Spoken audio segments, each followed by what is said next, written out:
Hello friends, welcome to my classes. I hope you all are doing great. मैं रश्मि श्रीवास्तव। आज हम एक ऐसे फैक्ट पर बात करेंगे जो बार बार एग्ज़ाम में एज इट इज़ पूछा जाता है, और ये एक एक नंबर के जो फैक्ट हैं ये आपके लिए बहुत ही इंपॉर्टेंट हैं। लास्ट तक मेरा वीडियो देखिएगा, आपको ये वीडियो बहुत ही इंटरेस्टिंग लगेगा और आपकी एक एक फैक्ट कंप्लीट होंगे। फ्रेंड्स, मेरे साथ अगर आप स्टडी कर रहे हैं तो आपको मैं सभी चीज़ों को याद करने का तरीका भी बताऊंगी। अगर आप कंटिन्यू मेरे साथ रहेंगे तो बिलीव मी, आपको किसी भी सब्जेक्ट को तैयार करने में कोई भी प्रॉब्लम नहीं होगी। आप अपनी प्रॉब्लम मेरे साथ शेयर कर सकते हैं। विदाउट वेस्टिंग टाइम हम स्टार्ट करेंगे अपना जो आज का मेरा टॉपिक है, आज जो हम सीखने वाले हैं।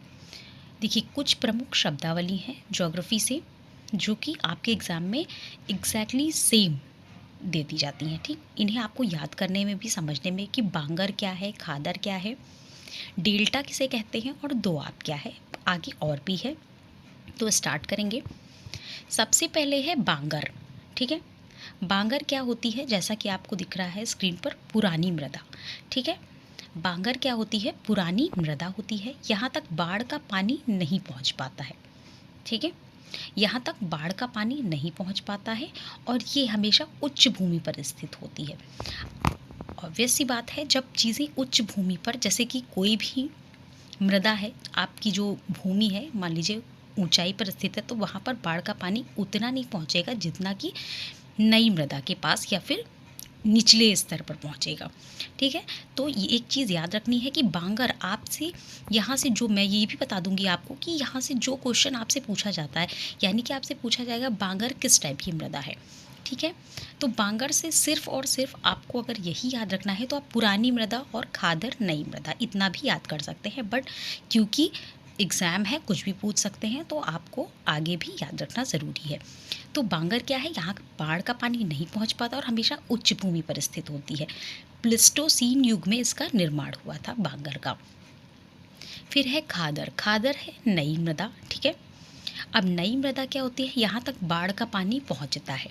ठीक, और ये उपजाऊ भी बहुत होती है, ये अधिक उपजाऊ होती है। बांगर की अपेक्षा खादर ज़्यादा उपजाऊ होती है।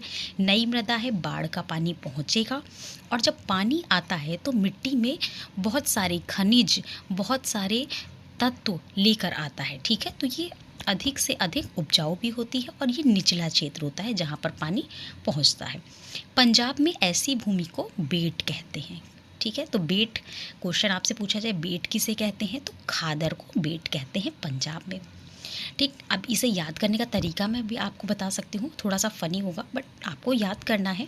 बाप की खान, यानी कि बाप की खान, बांगर है पुरानी मृदा, बाप मतलब बांगर है पुरानी मृदा और खादर है आपकी नई मृदा, खान। ठीक है, तो आप ऐसे याद कर सकते हैं। इसको 2 से 3 बार आप ऐसे देखेंगे, आपको याद आ जाएगा। तो ये एक नंबर आपके लिए श्योर हो जाएगा ना। आप अगर इस सेंटेंस को याद कर लेंगे तो आपके लिए एक नंबर श्योर हो जाएगा। फिर नेक्स्ट है आपका डेल्टा। अगले पर चलते हैं। नेक्स्ट है आपका डेल्टा। डेल्टा क्या होता है? इसका निर्माण नदी के मुहाने पर होता है। ये सर्वाधिक उपजाऊ क्षेत्र है। अब देखिए, नदी का मुहाना, बहुत से लोगों को मुहाने शब्द से लगता होगा कि मुहाने को ही लोग कंफ्यूज हो जाते हैं ना। बहुत सारी जो फ्रेंड्स हैं हमारे, वो मुहाना शब्द से ही कंफ्यूज हो जाते हैं। इसका निर्माण नदी के मुहाने पर होता है और सर्वाधिक उपजाऊ क्षेत्र। मुहाना का मतलब होता है नदी जहाँ पे नदी का एंड होता है और वो समुद्र में गिरती है। ठीक है, जिस जगह पे वो समुद्र में गिरती है उसी जगह को मुहाना कहते हैं। ठीक है, तो आपको यहाँ पे कंफ्यूज नहीं होना है। इसका निर्माण नदी के मुहाने पर, ठीक है, होता है। जैसे कि मान लीजिए कोई भी नदी है, गंगा नदी है या कोई भी नदी है जो कि बंगाल की खाड़ी में गिरने वाली है। ठीक है, तो अब वो जिस एरिया, जिस पॉइंट पर जाकर बंगाल की खाड़ी में गिरने वाली होगी वो उसका मुहाना होता है और वो सर्वाधिक उपजाऊ क्षेत्र होता है। जैसे कि उपजाऊ का मतलब अभी आपने पढ़ा ना खादर में कि यहाँ पे बाढ़ का पानी पहुँचता है और पानी क्या लेके आता है? अपने साथ बहुत सारी मृदा। तो डेल्टा जो है वो सर्वाधिक उपजाऊ क्षेत्र होता है, ये भी आपको याद रखना है। फिर है आपका दोआब। दोआब का मतलब होता है दो नदियों के मध्य स्थित भूमि को दोआब कहते हैं। ठीक, दो नदियों के जो मध्य स्थित जो भूमि होती है उसे दोआब कहते हैं। यहाँ पर आपके कुछ एग्जाम्पल दे रखे हैं।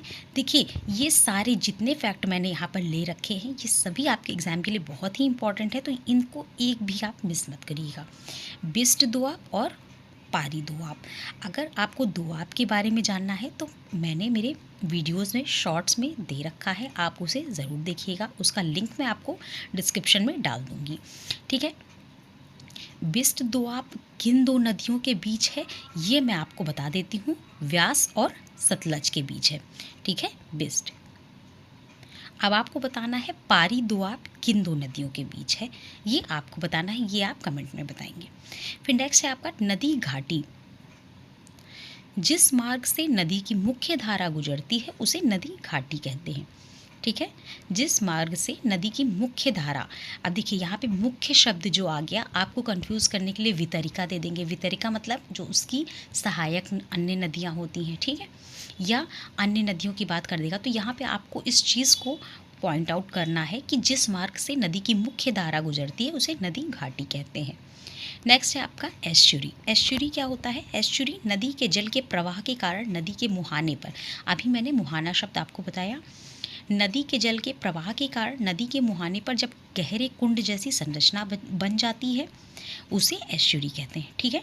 नदी का जो प्रवाह होता है वो इतना ज़्यादा होता है कि जो मुहाना है उसका, वहाँ पे एक, आपने कभी कभी देखा होगा कि आप फोर्स से पानी डालते हैं तो वहाँ पे कुंड जैसी संरचना बनती है ना, गोल गोल, बहुत ज़्यादा फोर्स रहता है। तो उसी तरह नदी के जल के प्रवाह के कारण नदी के मुहाने पर जब गहरे कुंड जैसी संरचना बनती है उसे एस्चुरी कहते हैं।